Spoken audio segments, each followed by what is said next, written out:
anọ na altar m wee na-ekpelu na-ekpele tata ọnwa bụ ọnwa Ọgọst na-agụ anọ n'ihu altar ma wee na-agọrọ ụlọ ọfọndụ ọfọ arike ọfọ awele ọfọ ufe ọfọ chidimma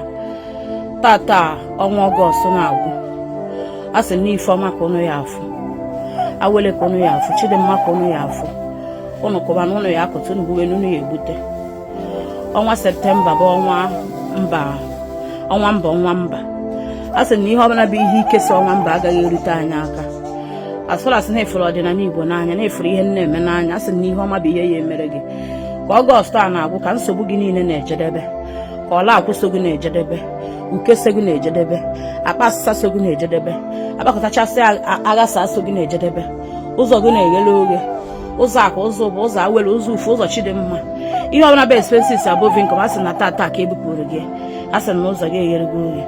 ọ ya dịrị gị na mma mbọsị eke dịrị gị n'oye dịrị gị na afọ dịrị gị na nkwọ ọchụ gị nwa bụ nwa ọkụkọ onye ta achụ gị bụ ihe nwa ada gị nwa bụ ihe nwe nwa ọsọ onye na-asị ka o kpochie gị n'onu na onye ahụ ka a ya eji wee kpochie onunu ahụ onye ọbụla sị na ị gaghị akụta isi ije ụwa gị onye dị otu a ya eji a na-azali mmiri a sị na ihe ọbụla bụ ihe ike na ndụ gị tata n'obi ene ka Ọgọst a na-agwụ ka nsogbu gị na-ejedebe afọ gị na-ejedebe akpọba ele na-ejedebe anụ dị na-ejedebe enweghị ọmụmụ enweghị mbụ n'elu na-ejedebe sị na ọ ya dịrị nwoke mma dịrị nwaanyị mma onye ọbụla ya echi ya vidio a sị na ihe ọma bụ ihe ya akpọ gị elu mbọsị eke mbọsị oye mbọsị afọ mbọsị nkwọ n'afọ Achukwu n'aja n'Igbo ise